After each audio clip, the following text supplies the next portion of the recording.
Welcome to King 5 Plus as we look ahead to Game 5 of the ALDS. The Mariners set to host the Tigers Friday night at T-Mobile Park. Over 47,000 fans expected for that one. The winner moves on to the American League Championship Series. Both teams got in a light workout today at the ballpark, and a few of them met with the press. And Dan Wilson was holding off on announcing his starter for Game 5 until today. Here's Dan from the ballpark.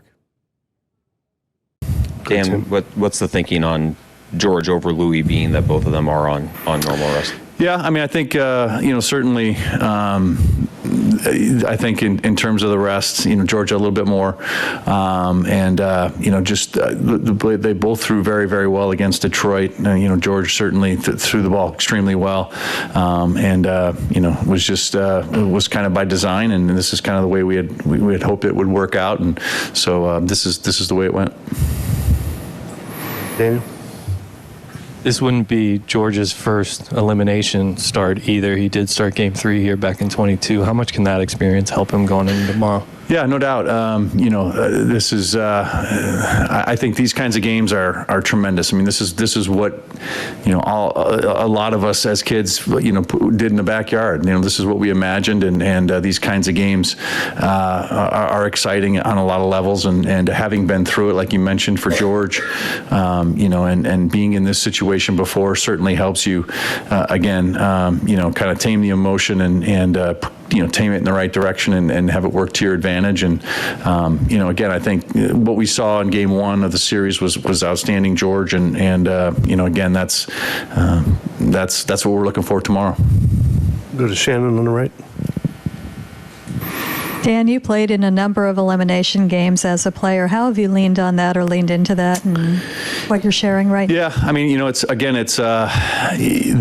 are they take on an excitement of their own, and this is what we play for. This is the excitement of postseason baseball. This is the excitement for any player that's been through it. And I think there's so much that goes into these games, but I think ultimately when that first pitch is thrown, you've crossed the lines and it feels very familiar to a game, and you go out and you compete and you do what you do. And again, I think we've talked a lot about identity all season long, and these are the times where it's very important, to kind of, really rest into that and what you do well, what we do well as a team, and stay with that. And it feels like that once the game gets started. It's all this, prior to it, there's a lot of excitement, there's a lot of talk, but once you get between the lines, you're back to business. Go back to Daniel again. Dan, yesterday in the clubhouse, despite it being a pretty tough loss, it seemed like your guys had moved on pretty quickly. There was some music playing, an upbeat demeanor. Just what can that mentality do for you, and where did that maybe come from yesterday?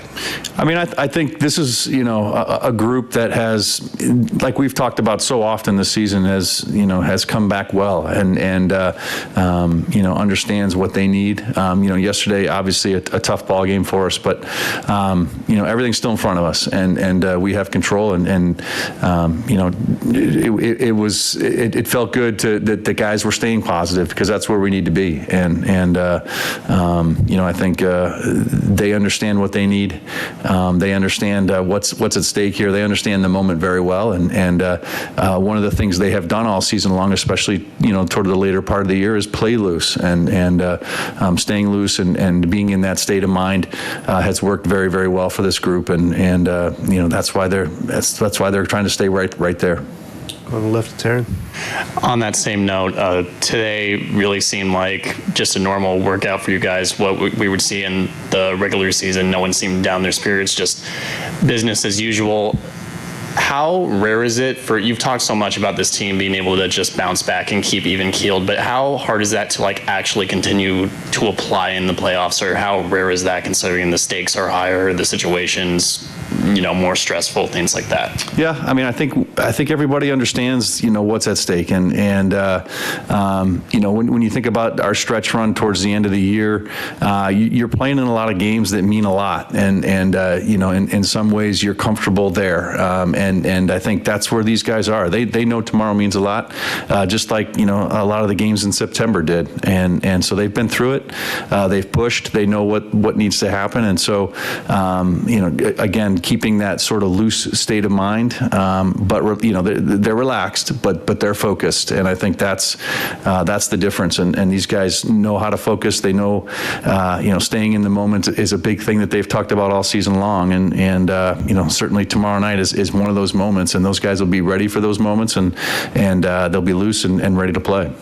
Go to Brady. Dan, in a perfect world, you'd jack up Skubal's pitch count, try to get him out early, but you also can't just sit back and let him dictate things. How do you balance that desire with also being aggressive and swinging at the right pitches? Yeah, again, I think that has been a key to our success over the last times we've faced him, is being able to put some pitches on him, especially during the regular season. That's sometimes controllable, sometimes not. Like you said, if he's attacking the zone and getting pitches into the zone early, you can't be as passive. But our guys, that's one of the things they do really well is they can adjust. And I think tomorrow will be no different. It is a balance. But these guys have seen him now 3 times, and have a pretty good idea of what to expect. And we'll take that game plan, out there tomorrow and be ready to go. Anything else for Dan? Jack, you have anything? What are your top 3 cereal choices? Captain Crunch is at the top of the list for sure. Then you got Fruit Loops, and then I got to give Tony the Tiger a little bit too. He's the Frosted Flakes are up there too. So Teenager? 3 good choices for Dan Wilson there. It's like Super Bowl media day when they start throwing out those kind of questions, and he knew something was coming from that guy.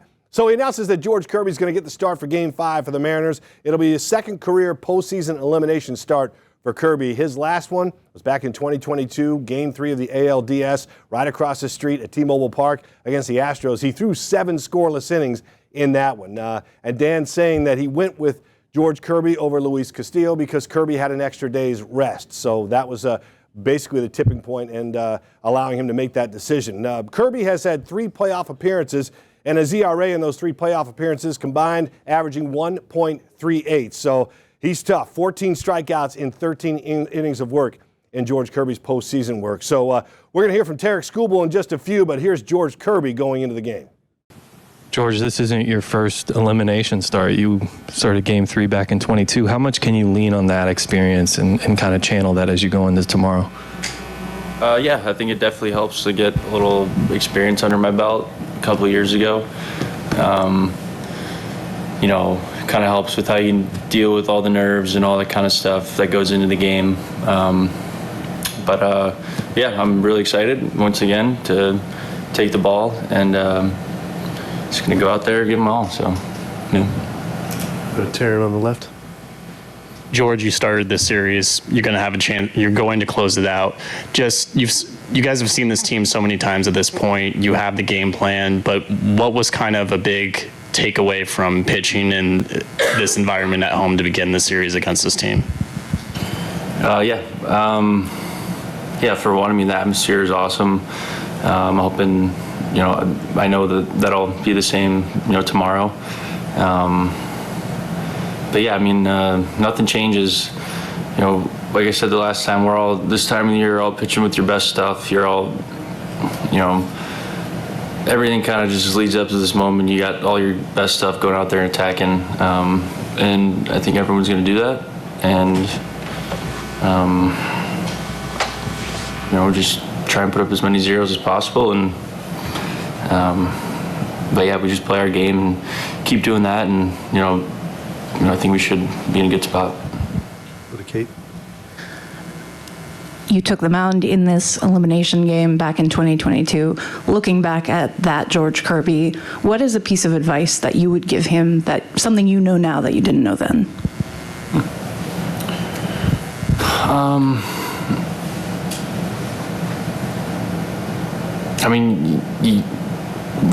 Just the moment, you can make it bigger. I think if I was telling myself that, or now, from what I knew 3 years ago, just kind of go out there and, nothing changes. It's still the same game. The stakes are higher, but there's no need to go out there and be someone who you're not. So just, attack the day and go out there and have some fun and do what makes you good.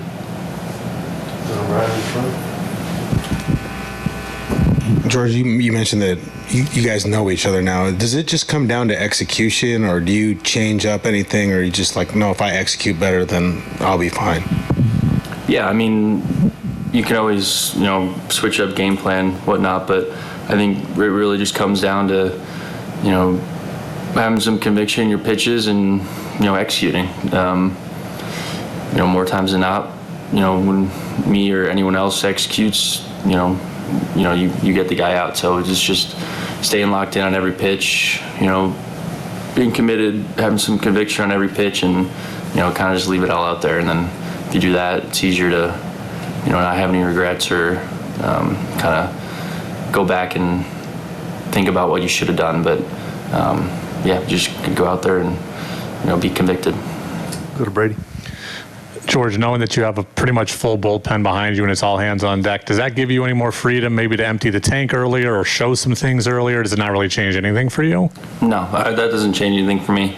I'm just going to go out there, give the team best chance to win, go as long as I can, and I know whoever comes in after me is going to go out there and shut it down. Back to Ryan in the front. George, I saw you a couple times on the last home start having to put your ear up. How loud is it out there at times when you're trying to hear the pitch calm? I mean, like, can you hear it? I mean, is it loud enough? Because it looked like you were struggling at times. Yeah, it gets super loud. I know Sam tried to put some tube directed noise right here a little bit better. It helps, but I mean, with 45,000 people screaming, it is kind of tough. So just got to make sure you hear the right thing. If not, have Cal do some signs. But yeah, it gets loud. So, but if anything, that energized me a little bit. You'd rather have a yelling than... Yeah, of course. Go on the right, Dan. George, in the first inning, you were touching 100 miles an hour last time out. Just how much of that was adrenaline? And with the adrenaline, how much tapers off as the outing goes on, or does it stay pretty much the same throughout? Yeah, we'll find out tomorrow. So, yeah. Oh, Shannon, sorry. George, your innings, because you started a little bit late, are down from where they normally would be this time of the year. Have you felt a difference in the last month with that? Like kind of health-wise, or? Yeah, or just as strong as you are this time. Is it different than you normally would be if you pitched an entire season?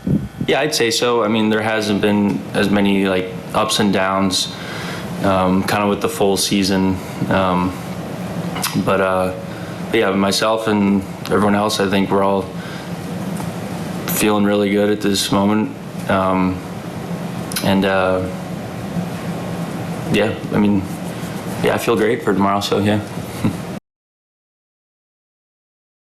If you're wondering what Kirby did against the Tigers throughout the season, he pitched against them once. He pitched 5 innings, gave up 4 runs on 5 hits, didn't get a decision in the game, but the Mariners did win that game 15-7. Tarek Skubal will get the start for the Tigers. Everybody knows he's one of the best in baseball. The Cy Young winner has pitched against the Seattle Mariners 3 times. All 3 times this season, the Tigers lost those games. Skubal took the loss in 2 of those outings. And here he is looking ahead to Game 5. Derek, Game 5 ALDS. You kind of been there not that long ago. Yeah. A lot has happened between then and now. How are you kind of facing this challenge? And whatever happened last year in Game 5, no motivation, just kind of, this is a new start for you. Nothing mattered from previous. Yeah, I mean, I'll let you guys create the narrative. I'm going to just do what I do best, and that's play baseball and try to execute pitches. That's when I'm at my best. The game's still the game. But, yeah, I'll let you guys write the stories and do your guys' jobs, but you're not going to get anything from me. Well, maybe I'll try. But just to follow up to that, have you taken anything out of those winner-take-all games that you think gives you not an edge, but the experience to know even more exactly what to expect? Yeah, like I've said before, I mean, the experience of playoff baseball, I understand winner go-home games are a little bit different, but, every game means a ton. So it's not like, game 1 or game 2 or game 3 are any different than game 5, you know, in terms of wins and losses. But the game stays the game, you know, and that's kind of what you're going to hear me reiterate is I just need to be focused on, you know, being pitch by pitch and trying to execute the game plan that, you know, that we'll create. So that's all I got for you. I remember you told us after the game Sunday in Seattle that, you know, once the plane landed back in Detroit, you were going to go to the park and begin your routine for your next start. Even then, did you have this in your mind, even as a, you know, strong possibility just to start preparing for a game 5? Yeah, I mean, that's where I was at mentally. Obviously, you know, I would have loved to win the last 2 games and be going to, you know, celebrating right now and popping bottles, but that's just not in the cards, and that's okay. But yeah, I mean, I flew back, got back to work. My routine has stayed the same. Just a little bit long travel day there, but it's all right. You know, we'll be ready to go on Friday. I know we've talked a lot about this with Cleveland, but now with Seattle facing the same team in the same stadium just a few days afterwards, I imagine there aren't a whole lot of secrets, and I mean the game plans on both sides are going to be well studied, I suppose, over the last week or so. Yeah, I mean, this is what competition's all about. This is why you play the game, you know, for game 5s. I mean, if you, even in 7 games, right, you have an opportunity to throw 3. I threw 3 against Cleveland, you know, my last 3 starts of the year, or, you know, 2, and then first game of the wild card. But, yeah, it's competition, you know, and I think that that's going to bring out the best in everyone involved, and that's why this game is so beautiful. You know, we're going to be able to go experience that on Friday. Well, you can just tell, listening to Tarek Skubal, he is dialed in. He's not giving the press anything, doesn't want anything out there, wrong narratives or anything like that. He just wants to pitch. Interesting, though, that when he got back to Detroit going into game 3, he was getting himself prepared to pitch in game 5, and we'll see how that worked out for him as they get into game 5 tomorrow night at T-Mobile Park. So Skubal, I should say this, Seattle University, the only college to give him an offer when he came out of high school, and he pitched at Seattle U, and he had a lot of those baseball guys and some of his old friends and teammates at the last game that he pitched at T-Mobile Park. So they were there supporting Skubal, the alum. So interesting matchup. Again, George Kirby against Tarek Skubal for all the marbles and a berth in the ALCS. A.J. Hinch has plenty of confidence in Tarek Skubal, and why not? He is a Cy Young winner. Here's Hinch going into Game 5. Hey, AJ. I'm just, from a travel standpoint, like in the regular season, a lot of times after a game, you guys would hop on a flight immediately afterwards. For both of the games in this series, you guys have elected to stay the night. Was there any kind of science behind that, or just comfort of the players, or what went into that? It was really about just the last couple of weeks. You know, we went on a pretty long run of intense games and some travel. We ended with a 15-day road trip, counting the playoffs in the first round, and then coming out here to Seattle. And so time zone change, families being everywhere, you know, not wanting to kind of split the group up.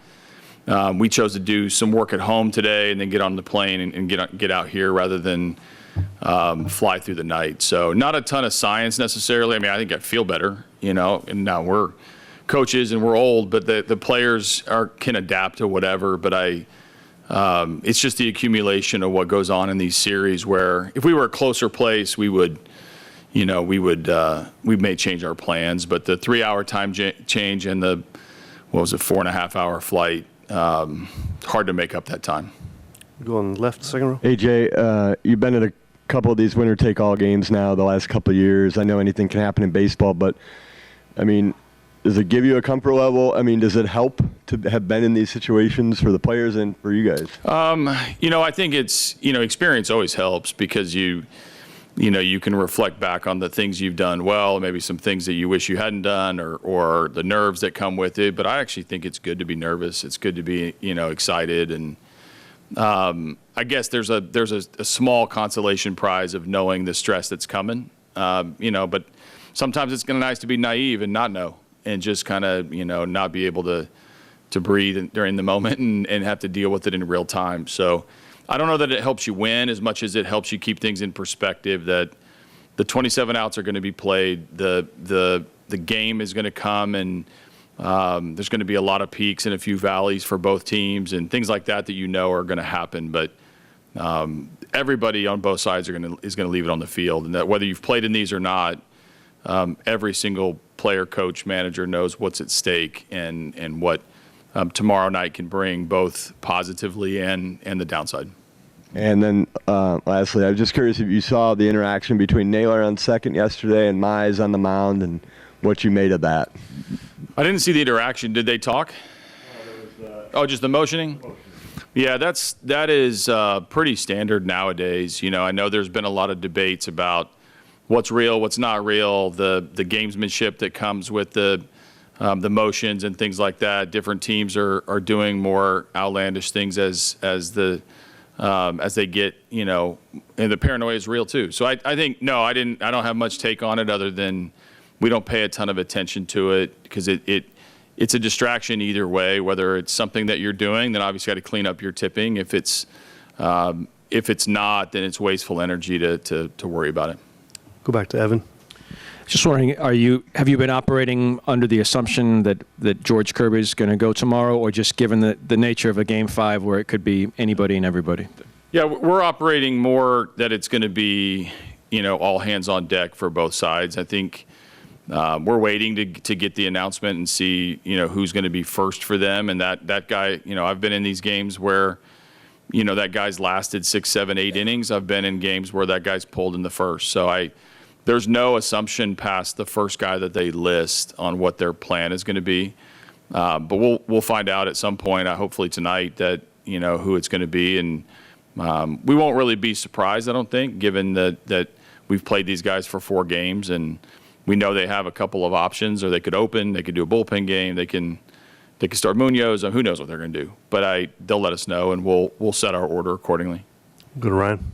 AJ, do you subscribe to the idea that, seeing a couple of those guys like Bizzardo and Spire as much as you've seen them has helped you guys pick up some stuff?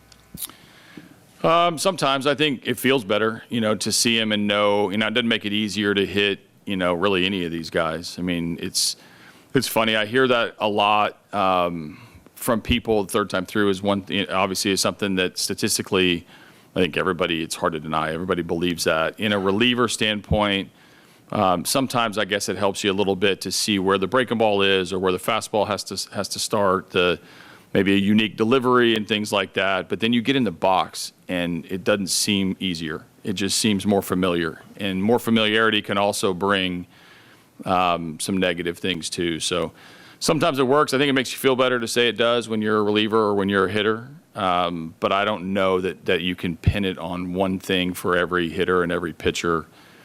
Other than there are no secrets. It's 96 with cut, or it's, a power breaking ball, or it's a big sweepy slider. And these guys are just really good to come out of the bullpen nowadays. And they're, the more you see them, it has to be better, but it doesn't make it more comfortable. Go to Tim. AJ, I think it was a couple of years ago, the Rangers, they played the last week of the season on the road, then had to go cross country for a wild card series, then had to start the DS on the road. So they were obviously away from home for quite a while. You guys have gone through a similar thing this year. I just wonder, what do you see as the value of kind of being away and being on the road in that kind of situation that you learn or that your team gathers from those? Yeah, I think you have to deal with your reality. I see it maybe not as something to aspire to, because home games are way better, and days off are way better. Like I know. Playing, and you can build some energy, and you can build some momentum, and feels like you keep playing. But that you pay the price at some point with all of this, whether it's your sleep, whether it's your nutrition, whether it's the comforts of home and things like that. But I think that it can galvanize a team. I think that's something that I've seen with our group where, we kind of took on the us against everybody, mentality in September when everybody thought we were, fading away, and were we going to win the division, or were we even going to make the playoffs, and did we have much left when we went back to Cleveland, and we're going to come out and face a team that had the second best record in the American League, and look at us now, we're in Game 5 with Tarek Skubal on the mound. So a lot can happen throughout those days, but you can galvanize yourself together with being around your teammates and being on the road. But trust me, I don't think anybody wants to sign up for 15 days on the road in a row facing these guys in these environments, but you have to endure it if that's your reality, and that's what I think our team has been pretty good at, these last few series. Go back to the second row again. AJ, obviously, you had the home runs yesterday, but Torkelson's at-bats, and really this series, early on in the series, he had a couple going the other way. What have you seen in his approach? Have you seen something different from him? I think something that Torque doesn't get enough credit for is he swings at the right pitches. He's disciplined enough to work counts, draw a few walks, but he swings at the right pitches. Now he gets in these ruts where maybe he's a little bit too much airborne, or he gets a little bit uphill, or maybe he doesn't barrel everything. But he has 30-plus homers, and he's got a lot of doubles. He's driven runs in because he swings at the right pitches a lot. And that's what I've seen this series. Like, these are really, really hard matchups for a right-handed hitter. And it's hard for lefties too, but when you look at the wipeout type stuff coming out of their pen that's in their rotation, it never stops and it never eases off. And so the discipline to be in the strike zone or staying with your plan is very, very important. And Torque has done a nice job this series at taking what the game gives. Now he hasn't hit the ball out of the ballpark, but he has hit a couple balls down the opposite field line. He has pulled the ball. He's worked a walk or two that get a little bit unnoticed whenever the guy behind him does something positive. So he's pretty consistent in his approach and in his methods, and I think that as a consistent personality that helps him deal with the stress of hitting in the middle of the order. Go Ryan. AJ, you mentioned the flight thing and flying differently. Did you pick any of that up when you were with Houston, having to come in here so much? I mean, and how much better is the AL Central travel compared to the AL AL West? Central travel is the best. And I'm sure the NL Central would argue with me too, but it is a big difference. Having been in the West before, we felt it in South Texas, especially coming out here when we used to come out 3 times a year. Just the how far these places are, and there's no way to speed through it. Like, you can't get the plane to go any faster, and you can't change the time zones. And so we didn't really pick anything up. We never had these type of overnight trips back and forth.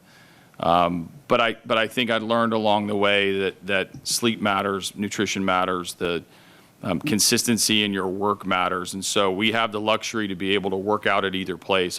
We don't need to practice in Seattle at this stadium, and we were just here 3 days ago. So it's not a new series for us. We've been here before, and all my players have played here before, so we could take the advantage of being at Comerica this morning, do a little few optional things that the guys needed to do, and then get on a plane rather than drag a full team here after a big, long day.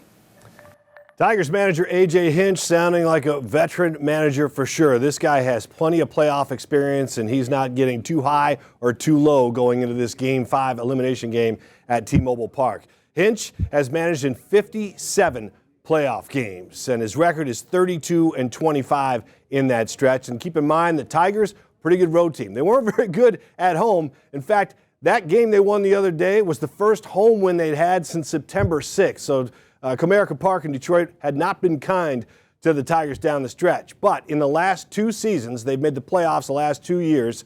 Their road record is 7-4 in the postseason over the last 2 years. So they certainly know how to win on the road. Lastly, George Kirby, 6 regular season career starts against the Tigers, 7.48 earned run average. That's the bad. The good is that in his 1 playoff start against them back in Game 1, he gave up 2 runs in 5 innings, and his ERA was cut in half at just 3.60. So this game should have everything, including a raucous crowd at T-Mobile Park. Game 5 between the Mariners and the Tigers Friday night. We're all looking forward to that one. This is King 5 Plus. Thank you for joining us. I'm Paul Sylvie.